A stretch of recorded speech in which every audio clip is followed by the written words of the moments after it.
Bom dia, Charles. Estamos começando mais uma dialética pedagógica. O convidado de hoje é o professor Márcio André, da Faculdade do Sertão do Pajeú, e o tema a ser discutido é a linguagem, Paulo Freire, a situação política, a questão da formação docente. Vamos bater esse papo aqui, fazer essa dialética em torno dessas temáticas. Eu gostaria que o professor já começasse se apresentando, falasse um pouco das suas experiências, da sua vida, das suas pesquisas, para a gente poder entrar propriamente na temática. Bom dia, Charlton, bom dia, ouvintes, telespectadores. Na verdade, a minha prática docente, ela é bem diversa. Eu já estive em vários âmbitos de educação, como escolas rurais, escolas periféricas, escolas particulares. Hoje sou professor da FASP, a Faculdade do Sertão do Pajeú, né? Eu tenho um embasamento voltado para letras, mas agradeço demais, o próprio destino me colocou nessa questão pedagógica, né? Hoje eu faço parte do curso de pedagogia e aí percebo um ótimo casamento entre letras e pedagogia, porque facilita a minha prática docente e o meu trabalho aqui com os colegas. E assim, me identifico muito, sou professor, me declaro professor, né? E acho muito importante a valorização, né, da nossa prática, porque nós temos essa função, nós temos esse profissionalismo, né, de desenvolver a sociedade, de melhorar a sociedade, de evoluir o nosso aluno, né, de torná-lo cidadão diante das circunstâncias sociais. Professor, o nome do programa que está aqui nascendo na FASP, ele tem uma perspectiva de fazer reflexões a respeito desse universo da pedagogia, da educação de modo geral. E a nossa temática de hoje é exatamente voltada para essa questão da linguagem, que pertence à sua pesquisa. Você está pesquisando sobre isso atualmente. E já para introduzir o nosso diálogo, a nossa dialética, eu gostaria que o senhor falasse um pouco sobre esse ponto, como é que se pode se aplicar na pedagogia, na educação, fazendo uma reflexão crítica a respeito desse processo da linguagem. A linguagem é uma área muito profunda, né? Como diz o próprio Heidegger, quando ele descreve a linguagem, ele diz que a linguagem ela torna-se profunda. E também se apropriando da teoria de Wittgenstein, né, que ele fala que a linguagem é o próprio mundo, ou seja, é a própria vida, né? A gente se faz presente a partir desse poder de diálogo, de poder de escrita, de gestos, mas na verdade o estudo sobre linguagem diz respeito, quando eu falo, por exemplo, sobre a vida humana, a relação humana em sociedade, os seres humanos em sociedade, é justamente levando em consideração essa linguagem, certo? Quando a gente estuda a linguagem em três concepções, que é a concepção do pensamento, a concepção da comunicação e a concepção socio-interacionista, né? Para poder me deter mais na questão do tema a ser abordado.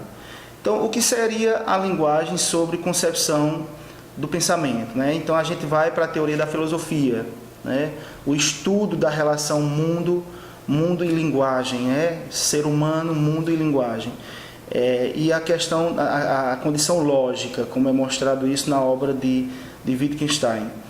A teoria da linguagem enquanto comunicação, aí a gente vai para a teoria de Jacobi, que aí envolve o emissor e o receptor, e a gente percebe que vai além disso. A linguagem ela não é só comunicação, a linguagem ela não só é pensamento. Enfim, não existe uma descrição definitiva de linguagem. Agora, o que se coloca muito hoje nos parâmetros de estudos para quem ensina línguas, né, para quem, como por exemplo eu ensino língua portuguesa, há uma valorização da concepção socio-interacionista, que é a visão vigotskiana, né? Que é justamente perceber que a linguagem ela é uma prática social e que as pessoas aprendem entre si, aprendem em comunidade, aprendem em ligação na própria sociedade. Então, ou seja, se sai daquela ideia de pensamento, se sai daquela ideia de comunicação, claro, não se desconsidera as teorias anteriores, como a teoria do pensamento, a teoria da comunicação. E se valoriza mais hoje a teoria socio-interacionista. Aí eu pergunto, como é que o ensino da linguagem, numa visão socio-interacionista, que é justamente a inclusão, que é justamente a interação do ser em sociedade, se a gente vê uma prática que, no entanto, segrega, no entanto, discrimina, né, e aí afasta. A gente tem uma educação que a própria linguagem ainda precisa ser melhorada. A gente viu isso, que a linguagem ela traz a sua prática real e sua prática irreal, ou seja, verdadeira ou falsa, né? E aí vai depender do discurso de quem fala, né? E a gente sabe que essa linguagem ela pode vir a prejudicar uma pessoa dependendo das circunstâncias de como eu direciono essa linguagem, que faz parte da minha prática em sociedade, faz parte do meu discurso. Nesse caso, já para introduzir aí o Freire nessa discussão, você está querendo fazer justamente essa ponte, né? Fazer essa análise sobre o discurso freiriano, Exato. Sobre essa estilística freiriana. Exato. E seria nessa análise que você faz sobre esse discurso dele, seria justamente Freire o exemplo a ser dado nesse sentido educacional para quebrar essa ideia de que a linguagem necessariamente tem que ser opressora? Me parece que Freire quer fazer justamente essa desconstrução. Essa análise que você quer fazer com relação à estilística freiriana, quando analisa, por exemplo, a pedagogia da autonomia, do oprimido, Exato. E daí por diante? Claro. Para quem realmente entende Freire, a partir de suas obras, o que é muito importante, a gente vê mesmo um discurso de Freire para desconstrução de uma linguagem que oprime, de uma linguagem que segrega, de uma linguagem que causa a necrofilia, que é tanto que ele vai falar da teoria de Erich Fromm, chama-se a teoria da personalidade. Veja, personalidade tem tudo a ver com linguagem. Então ele faz uma distinção, se apropriando da própria linguagem de Erich Fromm, dizendo que existe a biofilia, que significa amor à vida, e existe a necrofilia, que significa amor à morte. Então, o que Paulo Freire mais discute em suas obras é que essa relação entre opressor e oprimido gera a necrofilia, né? Ou seja, quem oprime não está interessado em evoluir o outro. Quem oprime não está interessado em ver o outro transcender, né? Como ele coloca. E aí, nesse caso, há a destruição do outro. Então, pequenos grupos que oprimem se satisfazem, geralmente são elitizados, né? A gente sabe disso, e causa esse problema social que Paulo Freire tanto discute em termos de politização, em termos de cultura, em termos de questões sociais, em termos filosóficos. E o interessante é que, quando você lê Paulo Freire, você percebe que ele utiliza em seus jogos de linguagem uma aproximação com o leitor para mostrar essa realidade que tanto prejudica o relacionamento humano, né? E aí, claro, é uma luta contra a desigualdade social, uma luta contra as iniquidades, né?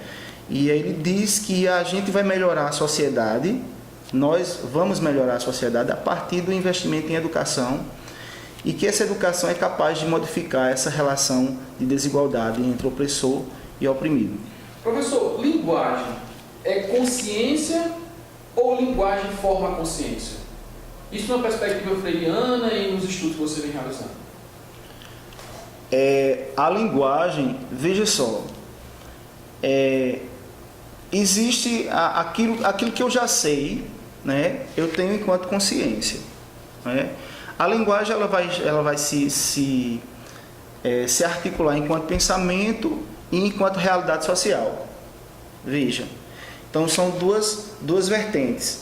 Então, eu não posso levar em consideração somente aquilo que está fora de mim, ou em consideração aquilo que está somente dentro do meu pensamento, né? Porque pensamento também é linguagem. Agora, a linguagem tanto pode ser, pode trazer conscientização, como pode trazer, se configurar já como configuração, como é que eu posso dizer? Pode alienar.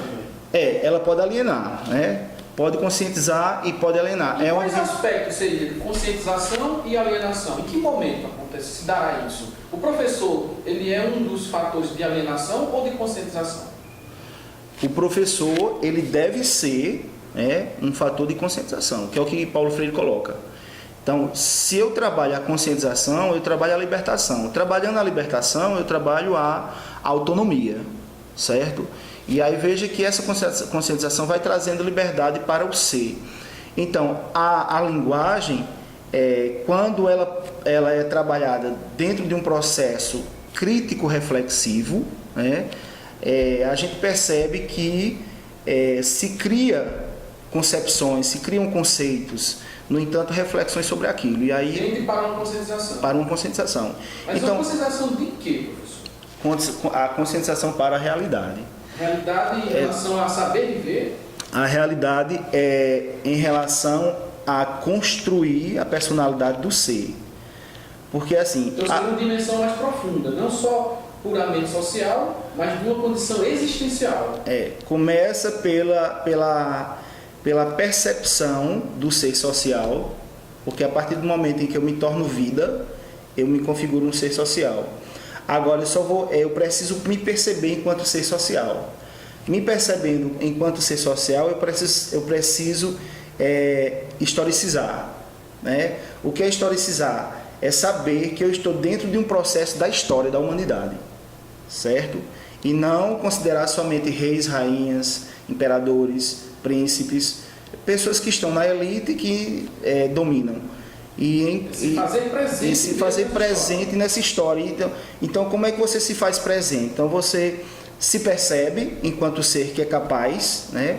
Capaz de compreender, capaz de conscientizar-se e de lutar contra determinadas mazelas da sociedade, né? Então, Paulo Freire ele luta muito contra isso. E ele mostra exemplos... Então, há um discurso na linguagem político. É um discurso político.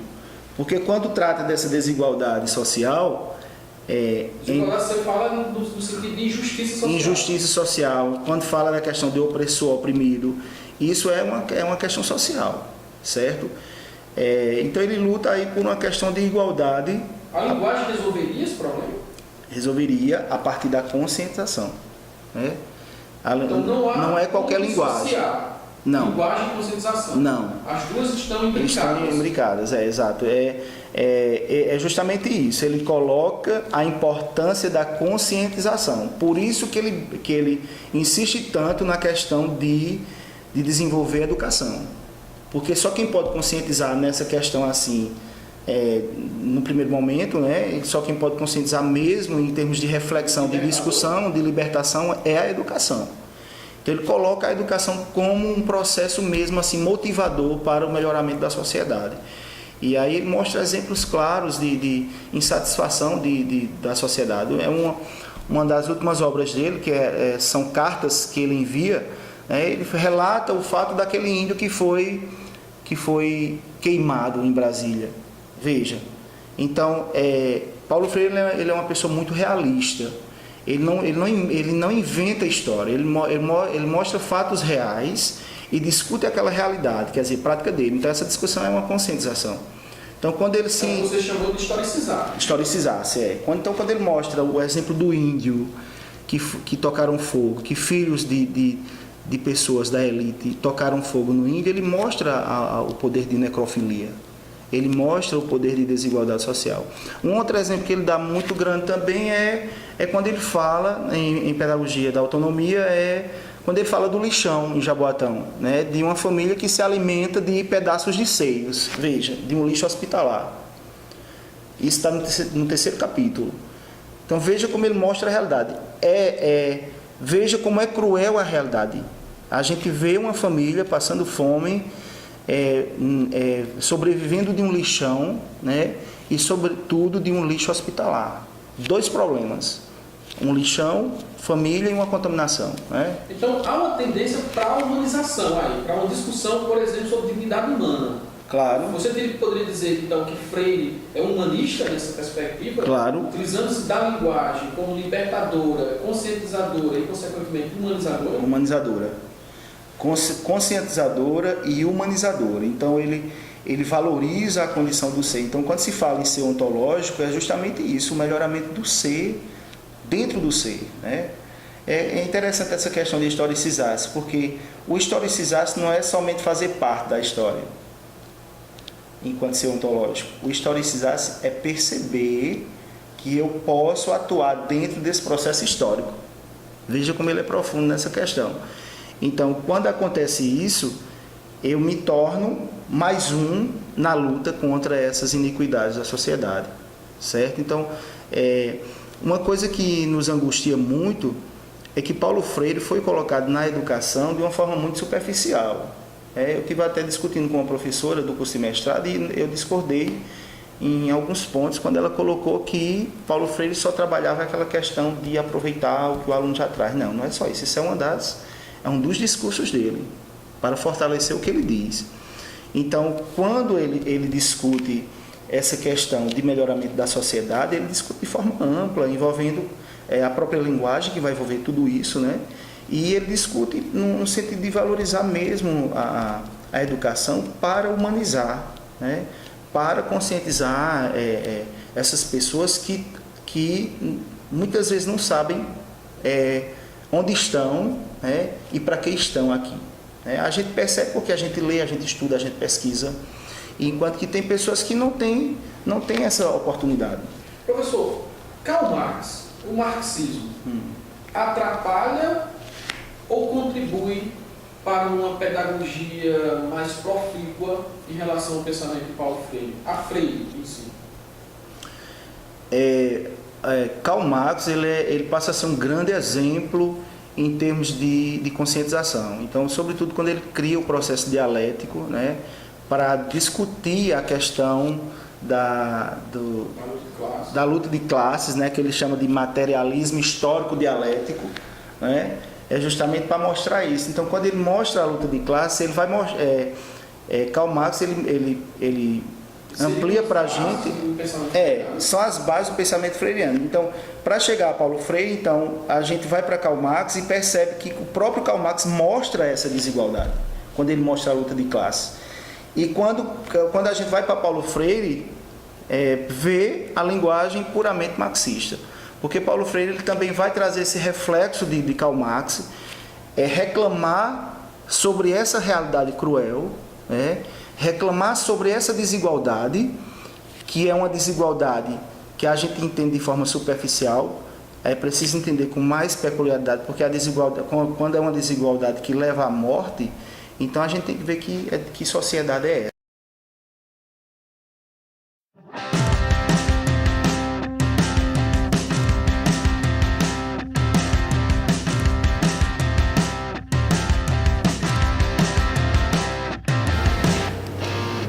Então a gente volta para o segundo bloco da dialética pedagógica, a gente está encaminhando para o encerramento e vamos para as últimas indagações, explorando um pouquinho aqui do pensamento do professor Márcio, da Faculdade do Sertão do Pajeú. Professor, essa discussão sobre Freire, ela evidentemente não é uma discussão simples. Conversávamos nos bastidores que Freire não foi devidamente estudado, ou ele não foi devidamente entendido, compreendido. E, consequentemente, essas pessoas são as mesmas que tendem a aplicar Paulo Freire na educação. Na sua concepção, o que não foi entendido, o que não é compreendido na teoria freiriana, especificamente com relação a essa parte da linguagem? Na verdade,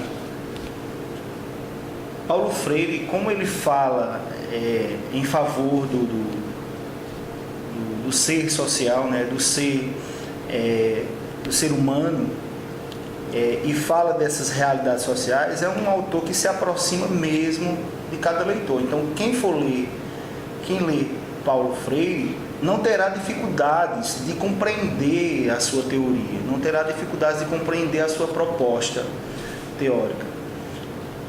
Eu vejo em alguns momentos que ele não foi compreendido pela falta da leitura das obras. né? Se existe formação em educação, por que não fazer uma formação em obras de Paulo Freire sequenciadas para discussão, né? Para entender e compreender melhor essa formação? Porque se nós vivemos uma realidade de uma educação que ainda traz muitos problemas, é preciso compreender a ideologia de Paulo Freire nessa questão. Claro que ele não deixa isso como método, ele deixa como uma reflexão e como uma discussão e também uma problematização que ele fala. Então, se houver uma apreciação, né, das obras de Paulo Freire, por exemplo, se você lê Pedagogia do Oprimido, ele deixa claro, muito claro, sobre a questão da relação opressor-oprimido e como isso acontece de fato. É importantíssimo compreender essa obra porque ele coloca essa discussão justamente no que nos interessa, que é essa relação social enquanto professor, enquanto aluno, enquanto gestor de escola, enquanto políticos que precisam melhorar essa realidade. Então eu vejo que dentro da falta de compreensão da teoria de Paulo Freire é a própria falta da leitura das obras. Então, se você pegar qualquer professor e começar a discutir as obras de Paulo Freire, você vai perceber que nem o próprio professor percebe essa discussão. Você falou na sua parte da sua fala, a respeito de ideologia freiriana. E essa é uma palavra extremamente arisca, vamos dizer assim, tênue, nessa discussão da questão da educacional, porque algumas correntes, digamos, de extrema-direita no Brasil hoje, condenam Paulo Freire, o pensamento de Paulo Freire, no sentido de dizer que ele é manipulador dos jovens, e corrompe os jovens para uma tendência, por exemplo, homossexual, e descamba para essas tendências, para essas inclinações. Eu pergunto a você, em relação a essas questões, Freire realmente ele quer impor uma ideologia para a educação, ou ele, na verdade, não corrobora para essa questão de aprisionamentos ideológicos? Como é que Paulo Freire ele tenta impor ideologia se ele trabalha a autonomia? Né? Não existe isso. Se eu trabalho a liberdade, a libertação do ser, a autonomia, o melhoramento da sociedade, o investimento em educação, então já seria uma condição contraditória diante do que se coloca. Então, quando a gente lê mesmo Paulo Freire, percebe-se que não, ele contribui para a valorização da humanidade. É uma obra, ele traz um legado humanizador, certo? Então, quando você fala em determinadas características de pessoas humanas, como você falou, por exemplo, a homossexualidade, tem uma obra de Paulo Freire que é Política e Educação. Nisso ele discute a importância da diversidade. Então, se eu trabalho com a educação, se a educação recebe vários grupos da sociedade e é função da educação libertar, eu tenho que começar a incluir dentro da própria educação essas pessoas diversas. Então eu posso afirmar categoricamente que Paulo Freire não tem nada de manipulador da ideologia. Não. Ele, na verdade, é libertador das ideologias. Ele traz uma proposta de conscientização. E o que é conscientização? É a gente perceber realmente o que está acontecendo na sociedade. E a partir dessa percepção, a partir da minha consciência, que vai haver mudanças, porque um ser consciente, ele jamais se cala, um ser consciente, ele jamais deixa de lado uma realidade que tem que ser transformada. Então, o próprio Paulo Freire, ele traz essa ideologia de libertação, e não de impor uma coisa que... Como é que um pensador impõe um pensamento seu? Não, o pensamento ele é jogado para você refletir. Reflita, discuta e faça o seu julgamento de valor daquilo que você lê. E aí a obra de Paulo Freire, ele não traz nada. Como é que ele cria uma obra, Pedagogia do Oprimido, e ele vai querer oprimir que lê a obra dele de forma alguma? Ele coloca em fatos reais, problemas sociais, problemas que precisam ser melhorados com urgência na sociedade. A linguagem, no caso, voltando ao problema da linguagem, ela, nesse aspecto da ideologia, ela favorece o processo de aprisionamento ideológico, da opressão ideológica, ou ela, dependendo do viés que você estiver colocando, ela vai libertar, ela vai dar mais autonomia, independência à pessoa que a utiliza? Quando a gente estuda as proposições de Wittgenstein, ele deixa claro que a linguagem ela pode ser real ou irreal, né? Verdadeira ou falsa. Então vai depender da condição do ser, em termos de discussão. Eu acredito que esteja no poder persuasivo. Então a minha linguagem depende da forma como eu a utilizo para libertar, ou eu utilizo essa linguagem como uma forma de aprisionar. Então, a linguagem como forma de aprisionar, que é uma linguagem ilusória, ela está mais voltada para os grupos hegemônicos de controle, que controlam a sociedade. E a linguagem usada para libertar está dentro da consciência daqueles que percebem que a sociedade não está, o direcionamento humano na sociedade não está correto, certo? Então, a linguagem ela é livre. Ou você usa a linguagem para o mal ou para o bem. Há pessoas que hoje utilizam a linguagem para manipular, para controlar as pessoas e para se manter no poder. Você é professor e é formador de professor. Nas suas aulas, enquanto formador de professores, qual seria a orientação que poderia ser dada para que, a partir do uso dessa linguagem, consequentemente da estilística freiriana para a libertação, que ao utilizar-se dessa abordagem, dessa sua prática, que pudesse favorecer para uma formação mesmo adequada e consequentemente utilizada nas suas práticas de ensino? Eu ensino tanto no curso de pedagogia quanto no curso de letras, né? E todas as disciplinas elas são disciplinas bem pedagógicas, né? Eu ensino, por exemplo, didática do ensino da língua portuguesa e também ensino estágios, direciono estágios. Eu deixo sempre bem claro, né, como Paulo Freire sugere que o professor ele tem que ser problematizador, eu não posso chegar e dizer que as coisas estão prontas. Eu não posso dizer que tudo nas escolas já está pronto.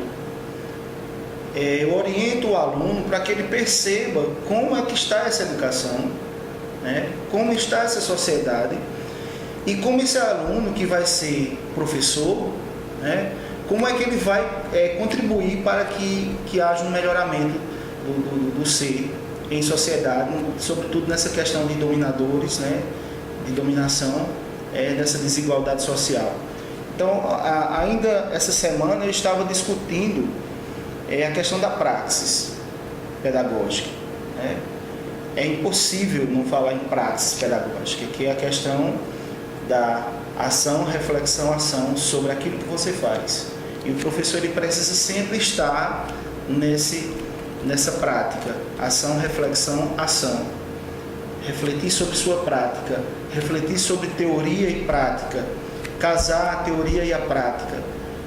É dentro dessa reflexão que surgem as problematizações. Então, não posso chegar na sala de aula e dizer assim, olha, faça um plano de aula do jeito que eu faço. Não. O aluno ele é livre para ver a sua necessidade de atuação como professor, quando ele vai fazer sua atividade como professor em sala de aula. Em síntese, pode dizer que a melhor prática de ensino é a problematizadora? Claro. Porque a ação problematizadora não se descarta, claro, outros elementos na construção do tratado pedagógico, né, da transposição didática. Mas a problematização, eu considero a problematização um elemento fundamental na aprendizagem dos conteúdos e, sobretudo, na prática do que vai ser direcionado àquele conteúdo. Então, quando eu coloco a problematização na sala de aula, eu não só coloco a minha fala, a minha linguagem, como eu vou provocar as linguagens dos outros alunos, no caso os discursos, sobre concepções que eles têm que ter em relação ao que está sendo discutido, né? Então, quando há essa prática de discussão, de problematização, há um amadurecimento da conscientização dos alunos. A prática de problematização, ela funciona para a conscientização. Professor, estamos encaminhando nossa dialética pedagógica para o final. Gostaria apenas que o senhor, em termos de encerramento, dissesse uma mensagem para as pessoas que vão nos assistir, nos ouvir, nesse viés que a gente discutiu hoje, né? A linguagem, Paulo Freire, a questão da libertação, as ideologias. É uma mensagem final para a gente encerrar a nossa dialética pedagógica. Antes de passar a mensagem, parabenizar pela iniciativa, elogiar, né? Isso aqui trata-se também de conhecimento, né? De debates em questão. Eu simplesmente deixo claro aqui, né? Sobretudo levando em consideração a teoria de Paulo Freire. Eu acho que vai passar muito tempo, essa teoria dele ela vai ser permanente na nossa vida. É importantíssimo conhecer. Digo isso porque estou tendo essa oportunidade depois dessas pesquisas. Já tinha lido algumas coisas, mas não com profundidade como eu estou lendo. E dizer que educação não é uma ação inerte. A educação é uma coisa que muda, é uma coisa que se articula, né? Que se mobiliza, que se problematiza. Então é importante a gente problematizar. É a partir da problematização que a gente consegue desenvolver raciocínio, desenvolver inteligência, conhecimento, respeito, ética, porque a problematização é um amadurecimento em cima daquele conceito que a gente discute. E esse amadurecimento ele vai trazer ações benéficas para o próprio ser humano, como a gente falou aqui tanto, né? E a frase, a proposição, uma das proposições de Paulo Freire, né? Educar é um ato de amor. Então, quando ele diz isso, é valorizando o ser enquanto ser humano e voltando para uma educação humanizadora. Respeitar o ser dentro do seu ambiente, do seu espaço e da sua história. Então, com isso, a gente encerra essa primeira edição, um marco aqui na Faculdade do Sertão do Pajeú, a FASP, que dá-se início com o professor Márcio André, professor do Departamento de Pedagogia, professor formado em Letras, e a gente fez essa abordagem extremamente importante para os nossos acadêmicos, aquelas pessoas que também têm curiosidade nesse aspecto da educação, com uma discussão mais conceitual, mais teórica, com um aprofundamento maior. Essa é a nossa perspectiva com a dialética pedagógica, primeira edição. Claro que não vamos parar por aqui, terá a nossa próxima, vamos ver com quem, e eu agradeço imensamente a participação do professor. Somos os primeiros e inauguração. É extremamente importante, né? Vai entrar para a história, inclusive, da instituição. Exato. Então, agradeço mais uma vez, muito obrigado e até o próximo programa Dialética Pedagógica. Muito bem. Valeu. Valeu.